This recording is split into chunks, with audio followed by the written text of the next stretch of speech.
Spirit of Dulang-Dulang!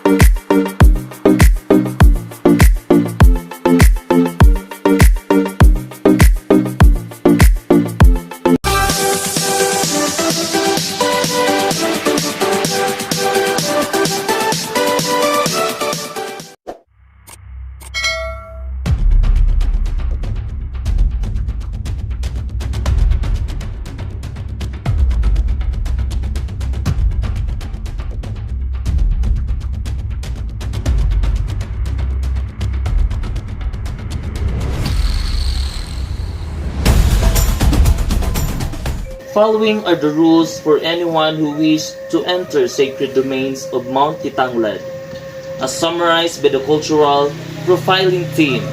Some of these domains were interpreted by the team while following the Bailan ritualists during their treks to the sacred mountains.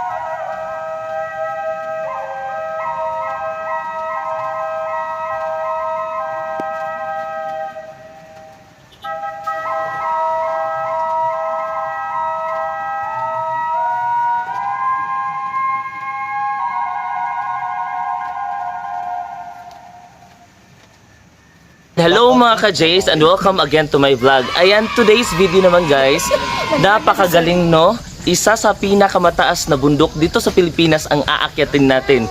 At yan yung Dulang-Dulang. And this is my newfound friend. Ma'am, what is your name? Connie. Ayan, so, ano yung pakiramdam na aakyat ka naman sa isang major climb today? Excited. Ayan, so, ayan guys, no, keep on touch and keep on watching to my video guys kasi para naman mabigyan ko pa kayo ng mas magagandang tanawin at informasyon tungkol sa Dulang-Dulang. Ayan! Woo!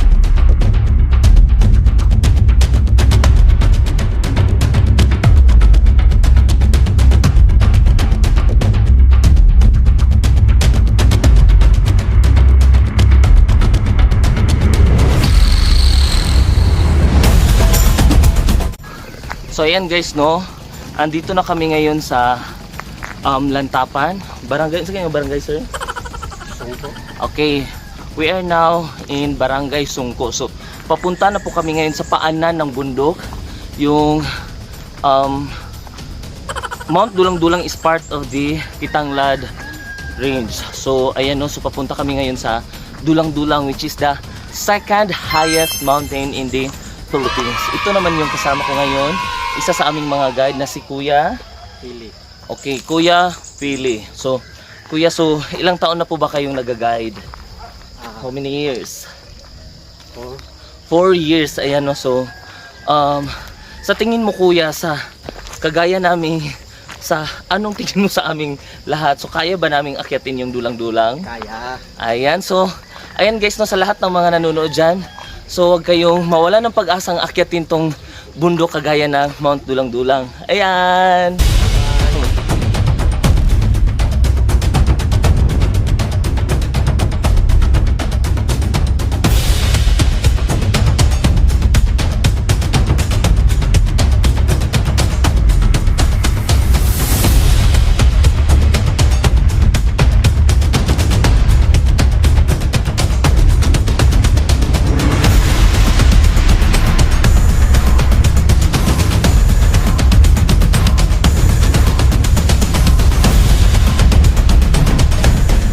Information of everyone guys, yung Lantapan, Municipality of Lantapan is the basket capital of Bukidnon. So ayan guys, along the way papunta po dun sa paanan ng bundok, makikita mo yung malawak na ayan, sakahan. So, one of their, mga produkto nila is kagaya ng mga atsal, yung mga sibuyas dahunan, repolyo, super dami po ng kanilang produkto dito. Aside from gulay, meron din silang mga bulaklak. So, isa sa mga producer ng bulaklak dito sa Mindanao, not only Mindanao but in the Philippines talaga guys, no? Ito po yung municipality of Lantapan. So, nakikita nyo naman sila, ayan. Okay, gumagawa sila na nag-spray.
So, you know what guys, no, sa ganitong mga bagay-bagay guys, so sa simula lang yan, makaka-feel ka talaga ng matinding hirap at saka pagod. But, pag naakyat mo na, natungtong mo na yung peak ng mountain guys, super, ayan, isa talaga sa mga bagay na nakakapawala ng yung mga stress ay yung pag-akyat ng bundok, especially if you are a nature lover. Ayan guys.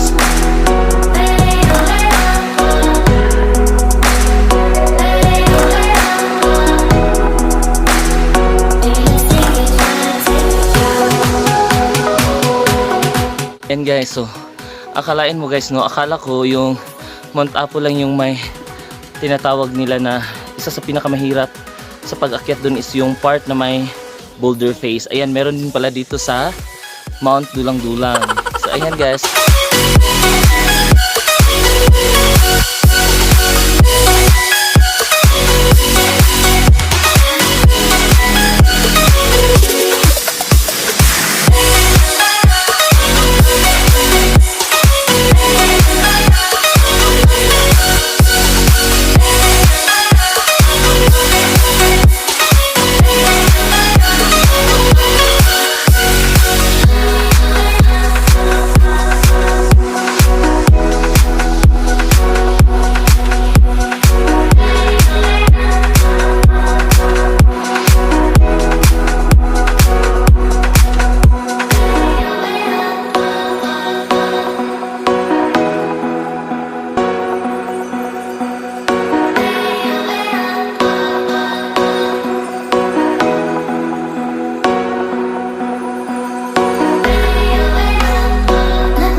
The time, ayan, andito na kami ngayon sa paanan. Papasok na po kami sa masukal na gubat.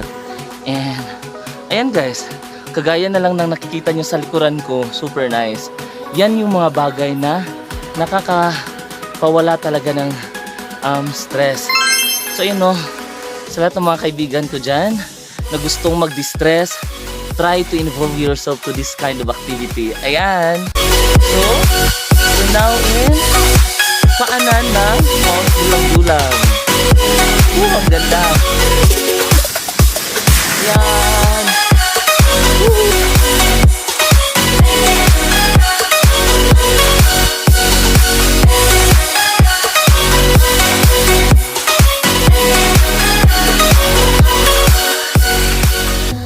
Ayan guys, no, ayan, nakita, tagpuan na namin yung parang landmark. So ayan, nakalagay dun guys na tiilan sa Mount Dulang-Dulang, Agi Sitio bulugan, palihog, dalha ang tanan. Ayan, may mga pahimang no. Ayan, may mga may mga reminders po guys. So ang ganda kasi ang laki ng kanilang landmark. So this is the, kung sa building pa guys, ito yung pintuan. Okay? So papasok na kami ngayon sa paanan ng Mount Dulang-Dulang. Ayan!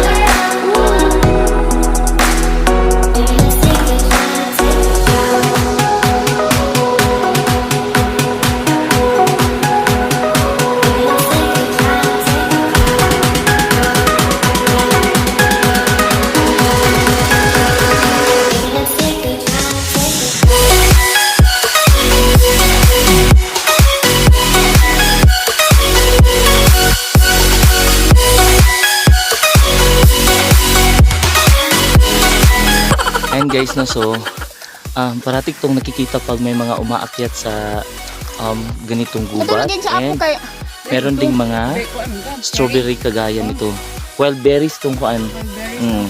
Try natin guys, no.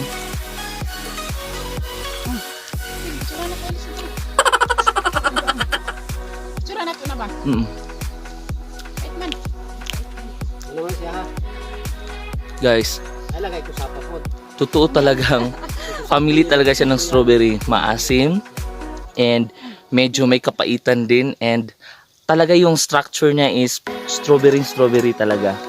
Pero yung pagkakaiba lang nila guys, ang strawberry na alam natin is nasa ground o kaya naka-cultured siya, nakapatong.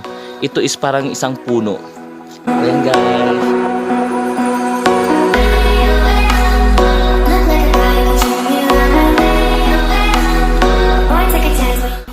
Ayan guys, no. Ayan. So na yung mga kasamahan ko, and this is the start, no.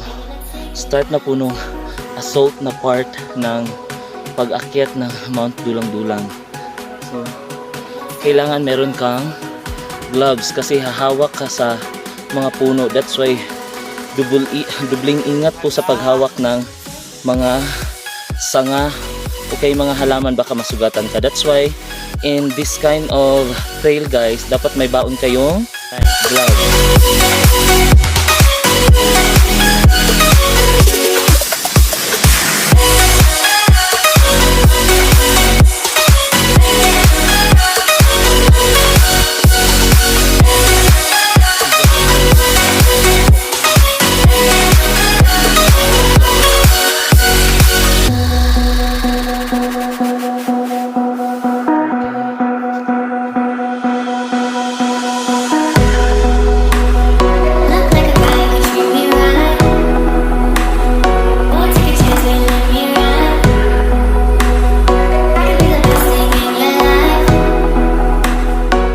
So ayan guys, no, I'm so happy, and ayan, nakita na po namin yung first signage ng kung gano'n nakataas yung naakyat namin, and kung gano'n na lang ang kulang na kilometros yung lalakarin namin. So 4 kilometers na lang po yung lalakarin namin going to Dulang-Dulang Summit. Ayan. So, galing rito, mula base hanggang rito guys, is kumuha na kami ng 1 kilometro. Okay, 1 kilometer and 255 meters na po yung nalakad namin. Ayan, so, kung iisipin natin, parang napakalapit lang. Pero, nandahil sa daan na merong mga paakyat, and dahil sa bigat na yung dala mo, so, mapapaisip ka talaga na super layo na ng nalakad mo, kasi may isip ko talaga yung bigat at saka hirap sa paglalakad, kasi meron ding mga part na which is super difficult naman. Isan si ma'am, no? And so nagpapahinga kami ni ma'am. Hindi kami namumblema na malayo na yung mga kasamahan namin, kasi we still have companions na andun pa sa likuran. So nakasunod pa sa amin, and gusto ko lang sanang klaruhin sa lahat ng mga gustong mag-involve sa ganitong activities, yung pag-misinterpret nila na pagsasali ka sa mga ganitong klaseng activity tapos pakiramdam mo mahina kang maglakad, so walang problema sa ganyan, kasi hindi naman pabilisan yung paglalakad pag sumali ka sa trail. So, depende na sa pace mo kasi meron naman tayong tinatawag na sweeper kung saan hihintayin ka ng inyong sweeper. So, ayan no. So, ayan, super nice kasi anytime, anywhere, pwede kang magpahinga. Gusto ko lang sanang i-shout out yung mga students ko sa Upol Community College. Ayan. So, hi pala sa inyong lahat, no? Please continue to support me. Okay, please keep on watching my video sa JL Story sa YouTube channel ko. Ayan. Ayan, love ko po yung mga students ko. Ayan, so... Hi po. Hi din sa mga student ko. Ay, pupils. Sa Pupils din. Nabaliwa Elementary School. Nabaliwa. Ayan. I-follow ninyo si Sir sa iyang YouTube channel. Yes. And also sa mga students ko from Patag National High School. Hello pala sa Okay, inyo sorry, lahat. At saka sa mga teachers, mga kasamahan ko. Ayan. Hello po. Hopefully, magka-interest din kayong gawin ang mga bagay na ganito. Yes, dahil good for you.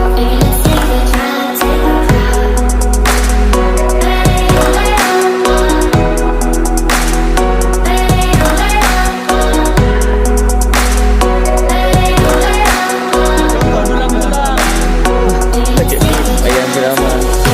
So, ayan. Okay.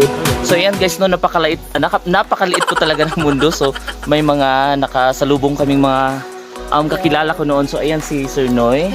So, Sir Noy, so gusto ko lang sana magtanong. Kunting ano lang, o baka may mga gusto nyong payo sa amin mga baguhan. So, Sir Noy, ano po ba yun? So, ano ba kahirap yung pag-akyat nyo doon sa dulang-dulang? Siguro mga 8. Yeah. Ayan. Okay, so ayan guys no. So sa lahat ng mga nagplano umakyat ng dulang-dulang, so huwag maliitin no kasi yung difficulty po ay 8/9. Ayan. 10. Ay 10 o 8/10. Ayan. So salamat.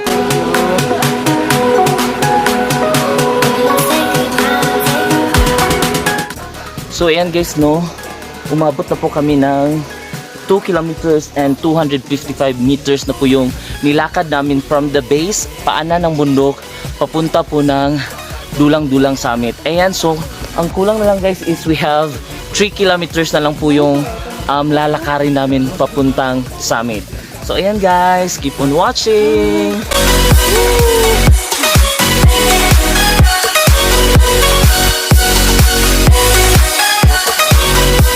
Guys, napakaliit ng mundo. So, ayan, kaibigan ko, si Kuya Kirby. Si Kuya Kirby. So, gusto nating magtanong guys no kung gaano ka hirap yung yung pag-akyat ng dulang-dulang. So, para sa iyo Sir, Kuya Kirby.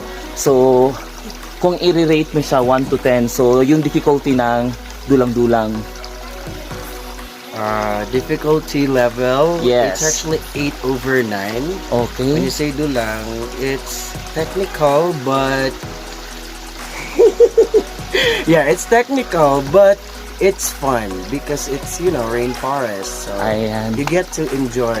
So ayan guys no, take note sa lahat ng mga nanonood, dapat intindihin nyo rin yung mga information na mabibigay namin sa inyo. Ayan, thank you Kuya Kerr. Hello Kuya Dave. Hello. So ayan guys no, and finally naabot na po namin yung place kung saan mas maigi daw magpahinga at saka take the lunch. Ito yung tinatawag nilang Alanid River, yung place. And it's best place po na kumuha kayo ng drinking water. Ayan, wave naman sa lahat. Wave. Ayan.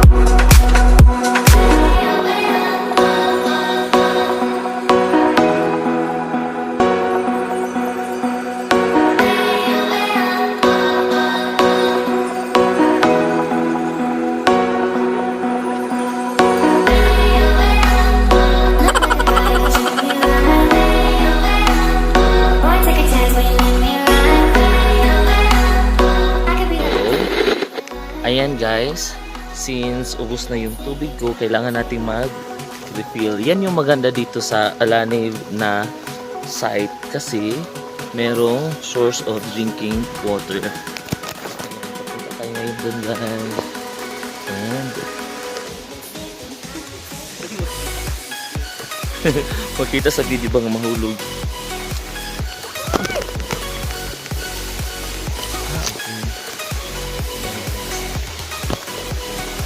So dito tayo kukuha ng tubig.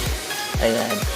So kapag sasali ka sa ganitong mga aktibidades guys, so dapat matutunan mong uminom ng tubig na makikita mo lang dyan sa daan.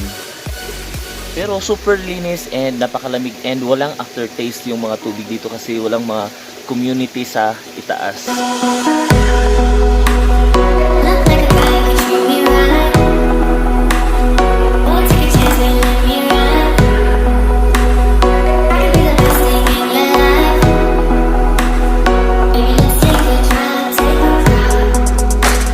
Ayan guys, so tapos na kaming magtanghalian and going forward na po kami papuntang summit and aabutin daw kami ng 3 to 4 hours bago namin marating yung summit. Ayan.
So ayan guys, hingal na hingal.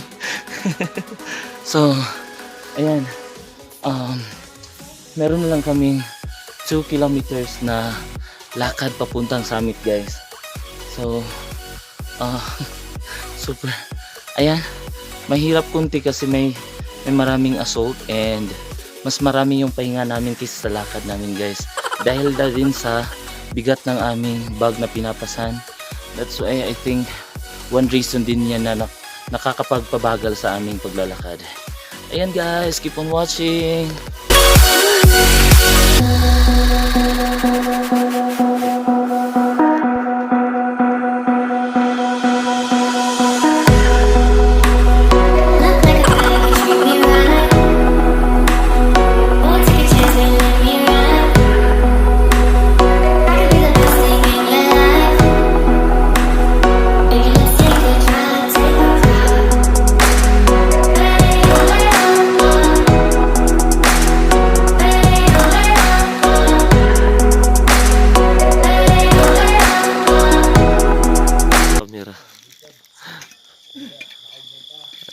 Hello, ma'am.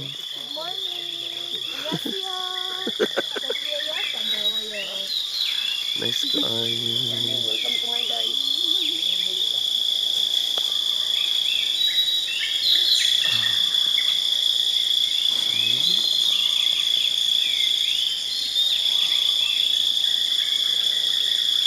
Dili ka ang kamera sa ilalim ng light.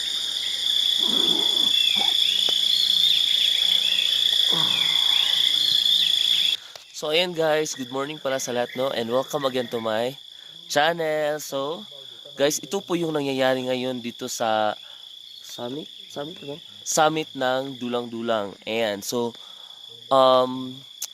isang pagkakamali na naman yung nagawa ko guys, no? Hindi talaga ako naniwala doon sa mga sabi-sabi nila. So dapat talaga pala hindi talaga sapat yung doble o triple yung suot mo. So dapat talaga hanggang 4 hanggang pang 5 doble yung suot mong jacket, medyas at saka yung pajama. Ayan guys. Okay, ayan may proof guys, oh. 4 na doble isa tawag gisapaw-sapaw na gyud ba? Super. Pinagkumpul-kumpul. Kumpul is pungpung. So bagong ayan, pinagsapaw-sapaw. So ayan guys, no. So sa lahat pala ng mga nagpaplano pang umakyat dito sa Dulang-Dulang, kahit hindi umuulan dito sa summit ng Dulang-Dulang, super lamig talaga guys. Have you already experienced yung hinawakan niyo yung frigidaire niyo sa loob talaga ng frigidaire? Ganyan kalamig yung klima dito sa loob sa taas ng Dulang-Dulang. And this time guys, we're now having cooking session. So we're now preparing for our breakfast, and this is my chef Sir Mac Banban. Ayan. So and kagabi pala guys, no, take note, super sarap ng aming dinner kasi ayan, pinagpreparahan talaga ni Sir Vanex yung meal namin. Okay, meron pa, it's sinigang. So bihira lang no nangyayari sa isang summit, especially ito ay pangalawa sa pinakamataas na bundok sa Pilipinas, tapos may bitbit pang sinigang. Oh, nagkaplano pang magsinigang dito sa itaas. Welcome to the summit of Mount Dulang-Dulang! Go. Good morning pala sa lahat, no? Yan guys, ito po yung pinakamagandang gawin dito sa summit ng Dulang-Dulang. So pag umaga, dapat yung makatch yung napakagandang sunrise at napakagandang tanawin sa likuran ko. Pag andito ka sa tuktok guys, tanaw na tanaw mo yung Mount Kitanglad at iba pang mga ranges dito sa Bukidnon. And guys, no, ang Mount Dulang-Dulang pala ay second to the highest mountain in the Philippines. And it's more fun in the Philippines! Woo!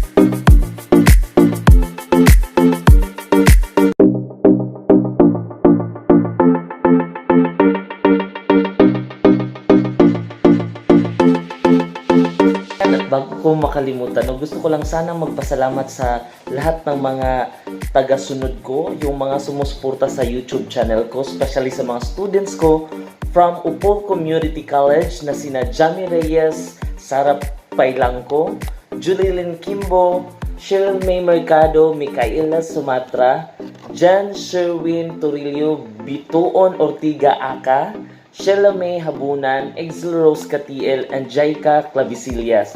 And doon naman sa kaibigan kong nakasama ko sa Mount Pignalngalan na si Angelo Saldivar. Hello pala sa iyo, Jel. And special thanks pala sa mga naging kaibigan ko sa journey ko during Mount Dulang-Dulang. Ayan, no, so thank you pala kay Sir Eric, kay Sir Christian, kay Jonah and Aye from Talakag, Bukidnon, kay Saiki, Vanex, Konkon, Derek, Connie, and Cheryl. Ayan, thank you pala sa lahat, no. Continue pala sa pagsuporta sa akin. Maraming salamat.